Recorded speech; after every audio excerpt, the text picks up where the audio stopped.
This is your wake up call. Because in the next 21 days, you're going to meet someone you've never met before. Yourself. Unapologetic, unstoppable, and absolutely reborn. No more excuses. No more waiting for the right time.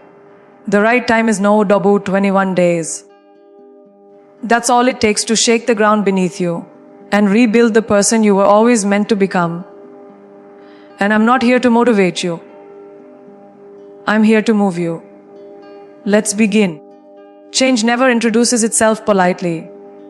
It doesn't arrive when you're ready. It doesn't knock at your door with flowers and say, "Hey, let's grow today." No. Real change slaps you awake. It pulls you into discomfort, into pressure, into pain. And that's where most people tap out. That's where average lives are built, on the foundations of avoidance. Because comfort, for many, feels like safety. But the truth, comfort is a slow death.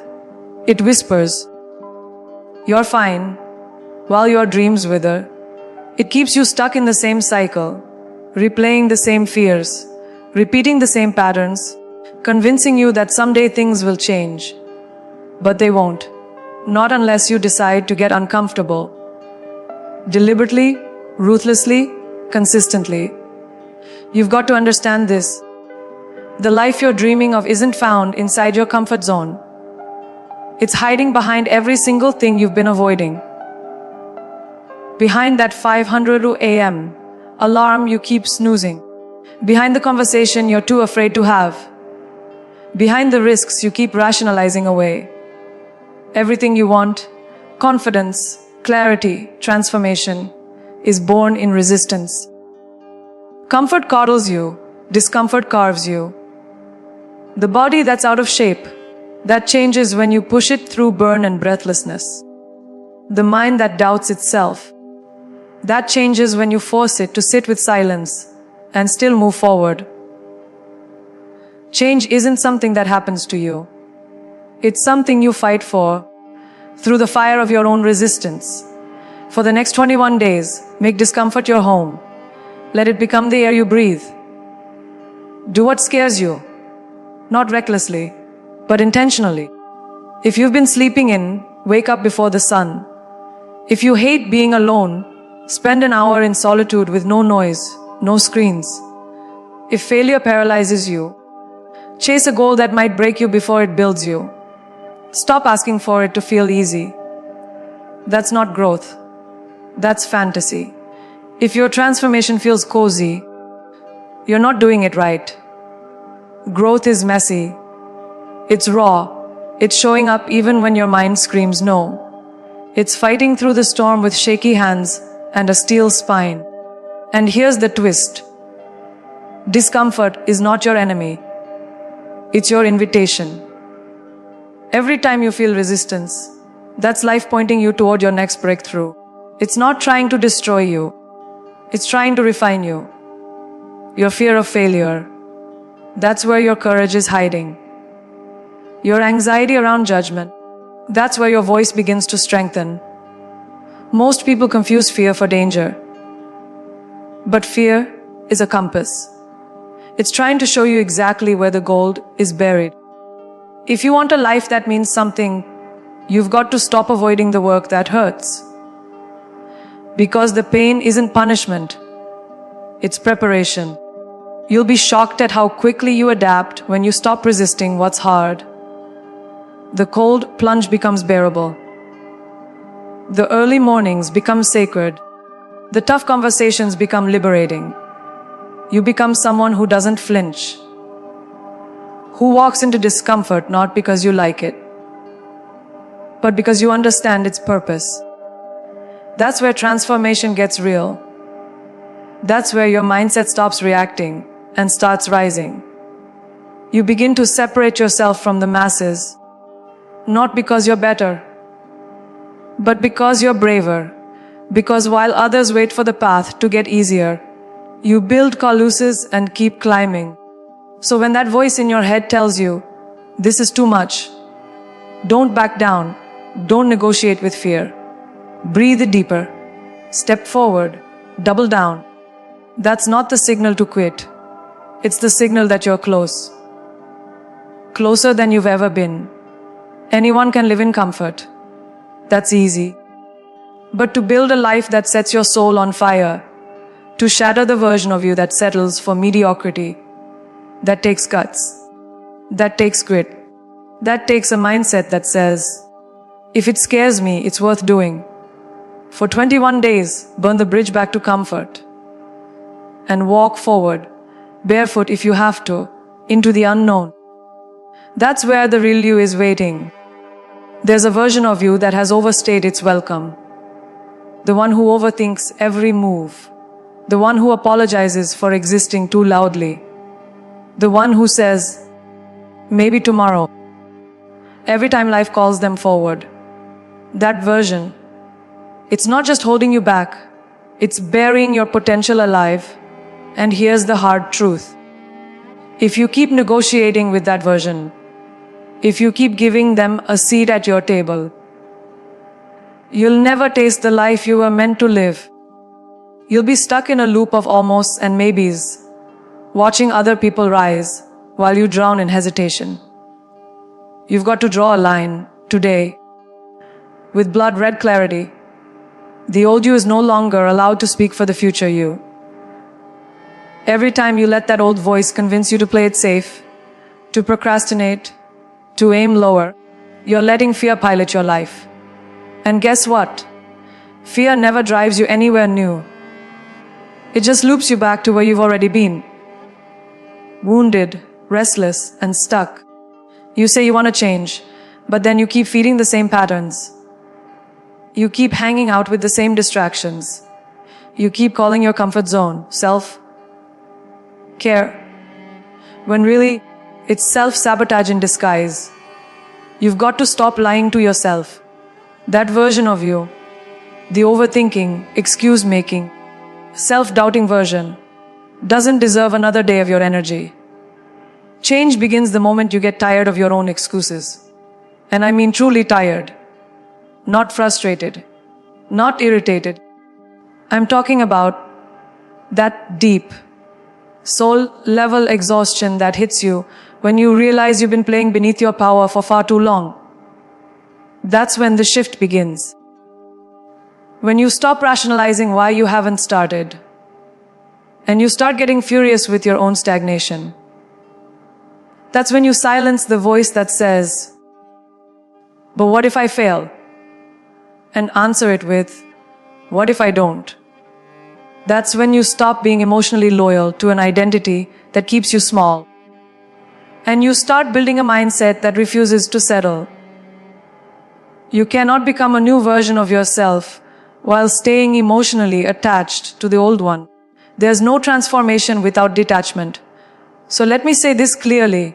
You have to grieve who you've been. Mourn them. Thank them for surviving. But then bury them, because survival isn't enough anymore. You weren't built to survive. You were built to lead, to rise, to dominate. And to do that, you've got to starve the version of you that craves approval, fears judgment, and settles for average. Let them go.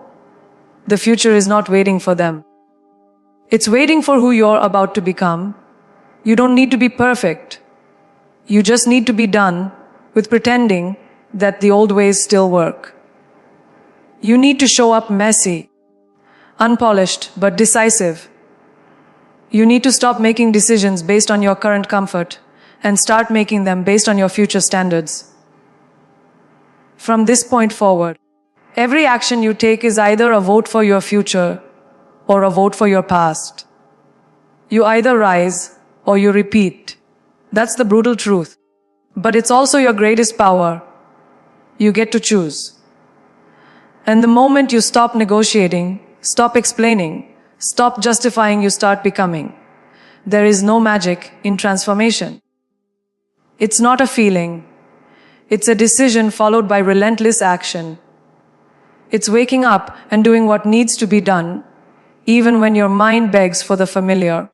It's choosing the hard path, because you know the easy one leads nowhere new. It's walking into discomfort and saying, Let's go. Because the version of you who feared it, they're gone. You've burned the bridge back to who you were. No more talking yourself out of greatness. No more sitting on the fence of your own life. The old you is gone. You're not here to negotiate anymore. You're here to take over. The most dangerous voice you'll ever hear isn't from the outside world.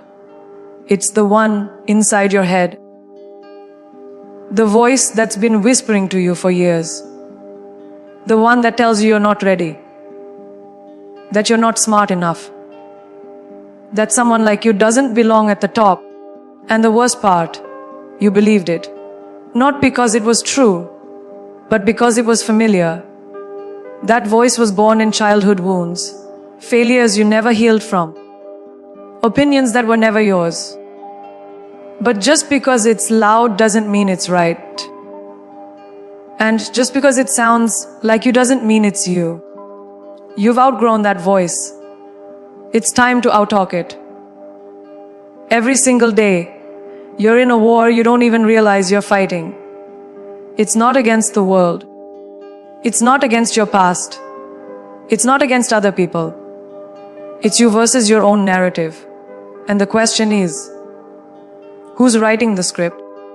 Because if you don't take control of your inner language, it will control you. It will limit your decisions, shrink your confidence, and poison your potential. That inner dialogue becomes your identity. And identity is everything. You cannot outperform your self-image.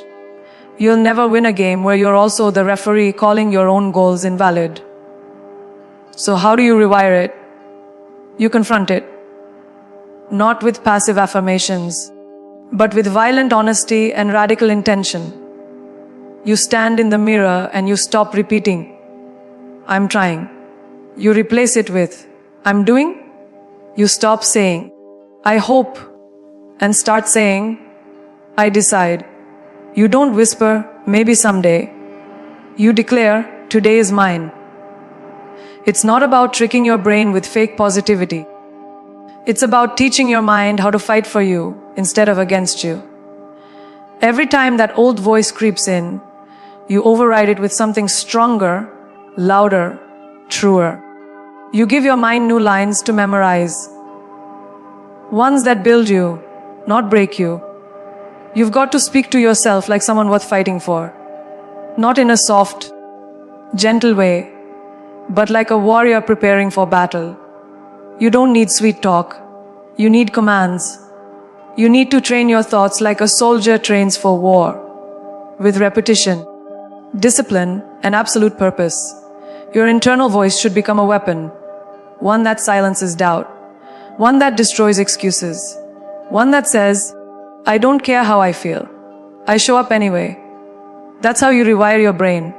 Not once, not twice, but every single day, until the voice in your head finally reflects the power you've been carrying all along. Don't wait for motivation. Don't wait to feel ready. That's the trap. If you wait until your mind is in perfect alignment, you'll wait forever. You speak it into existence. You don't feel confident. Say it anyway. You don't believe in yourself yet. Declare it anyway. The mind follows repetition, and it doesn't care if it's true or false. It just believes what it hears most often.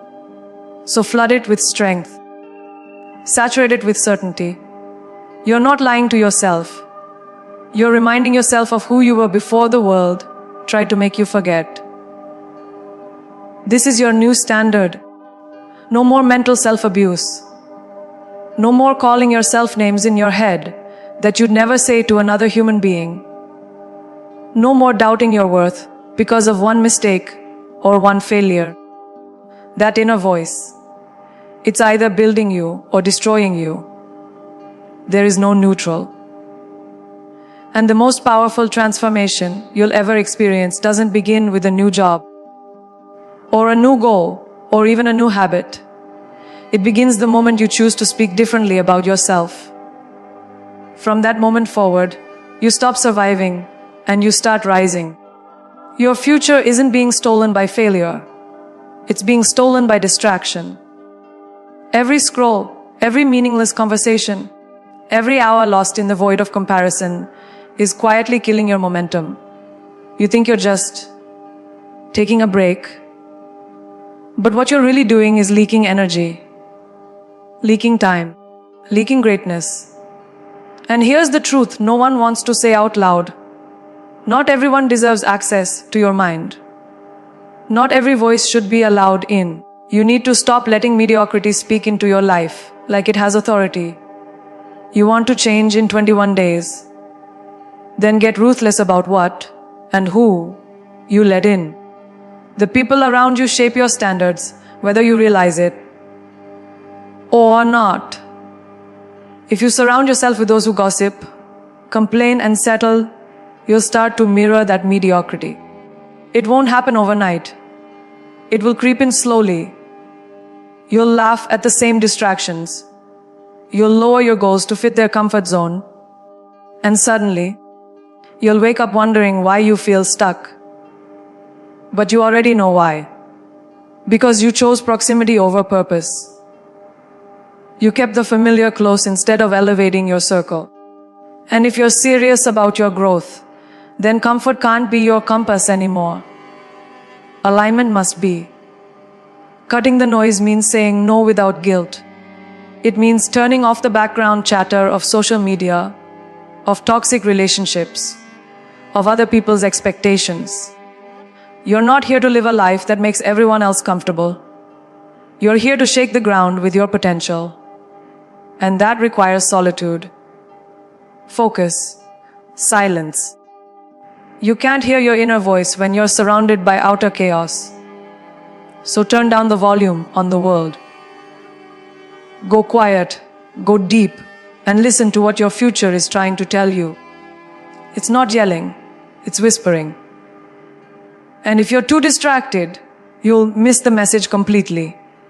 This is about raising your standard so high that it becomes your filter.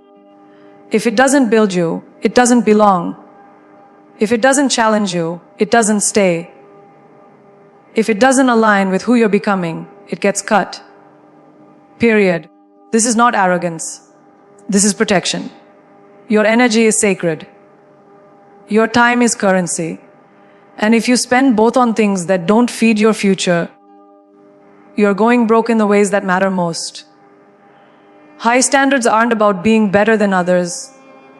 They're about demanding better for yourself. Better effort, better environments, better thoughts. You set the tone for how the world treats you by what you allow, tolerate, and entertain. Discipline isn't just in your routines, it's in your boundaries. What you allow into your space, your schedule, your soul. You cannot rise if you're constantly accessible to everything and everyone. You need space to build, space to focus, space to hear your intuition over the noise of the crowd. Protect that space like your transformation depends on it. Because it does. Be bold enough to unplug, to walk away, to detach from things that no longer align, even if they once felt essential. Because elevation often requires isolation. And the price of growth is leaving behind what no longer fits the blueprint. So from now on, everything must go through a filter. Does this serve my purpose or sabotage it? If it drains you, delete it. If it distracts you, deny it. If it disrespects your vision, distance yourself. You are not obligated to explain your evolution. You are only obligated to protect it. The noise will always be there. Tempting, entertaining, easy. But so will regret if you don't take control. You've got a choice to make. Live your life on mute, letting the world program you. Or turn the volume down, raise your frequency, and finally hear the voice that's been waiting to lead you. The one that says, you were born to rise higher. Everyone wants the transformation, but no one wants to repeat the boring, brutal process that makes it real. They want the body, but not the daily sweat. They want the business, but not the long nights of failure. They want confidence, but not the silence it takes to build it from scratch. Let's get something straight. Results are not goals, they're reflections. They reflect what you've done over and over, not what you hope for once. If you're chasing outcomes without learning to love the repetition that creates them, you'll never make it. The process isn't the obstacle, it's the path. And the sooner you fall in love with it, the faster everything begins to change. You've been taught to measure success by what you can post, what people can see, what you can point to and say, "Look, I made it." But the real transformation, it happens in the shadows. When no one is clapping, when no one is watching, when it's just you versus your discipline, your hunger, your grit. If you only show up when there's a result to chase, you're not committed. You're addicted to applause. And that mindset will fail you, because there will be weeks when nothing happens, when progress feels invisible, when growth is quiet. But that's where most people give up, not because they couldn't win, but because they didn't trust the invisible grind. You've got to become the kind of person who gets excited about repetition, who finds power in the routine, who treats every rep, every page, every step like it matters, because it does. You don't build mastery in leaps. You build it in layers, in tiny, consistent acts done with intention, even when your emotions tell you to stop. Obsession isn't crazy, it's required. The world may call it extreme. Let them. You're not here to be understood. You're here to be undeniable. The more you fall in love with the process, the more the outcome becomes inevitable. You won't need to chase results. Results will start chasing you. If you're bored, good. If it's hard, perfect. If it feels like no one notices, excellent. That means you're finally doing the real work. The quiet work, the kind of work that builds unshakable confidence. Because it's not built on outcomes. It's built on identity. You're not showing up because you need the result today. You're showing up because this is who you are now. You're no longer acting like the person you want to be. You're becoming them. And every task you repeat, no matter how small, is another brick in that foundation. That's how you rise. Quietly, daily, relentlessly. Stop checking the scoreboard every 5 minutes. Stop measuring your worth by how far you have to go. Measure it by how consistent you've become in the doing. Because that's the part you control. That's where the power is. Every time you show up, even when you don't feel like it, even when it's inconvenient, even when it seems pointless, that's transformation in motion. You're reprogramming your mind to follow through. You're showing your future self that you're trustworthy. That's bigger than any number, any milestone, any external win. That's the kind of power that can't be faked. And it can't be taken from you. So lock into the process like it's your purpose. Let repetition become your rhythm. Let the ordinary become sacred. Don't do it for applause. Don't do it for validation. Do it because you said you would. Do it because this is your standard now. Fall in love with that. Because once the process becomes who you are, no one can stop you. Not the slow days, not the setbacks, not even failure. Why? Because you're not chasing a destination. You've become the kind of person who never leaves the path. Now you've heard the truth. Raw, unfiltered, undeniable. You've got the blueprint. You've got the fire. But none of it matters unless you move. This is your moment. Not tomorrow. Not next week. Right now. You've got 21 days to burn the excuses. To rise through discipline. To meet the version of yourself you've only dreamed of. So start today. Start with the first rep, the first decision, the first step into the discomfort that's been waiting to shape you. No more watching. No more waiting. No more wishing. Decide who you are. Build who you want to become. And don't look back. Because once you commit, truly commit, the world won't recognize you. And that's the point. Now go. Transform. And never return to who you were. If this message lit something inside you, share it. Comment your day one. Let the world know you've begun.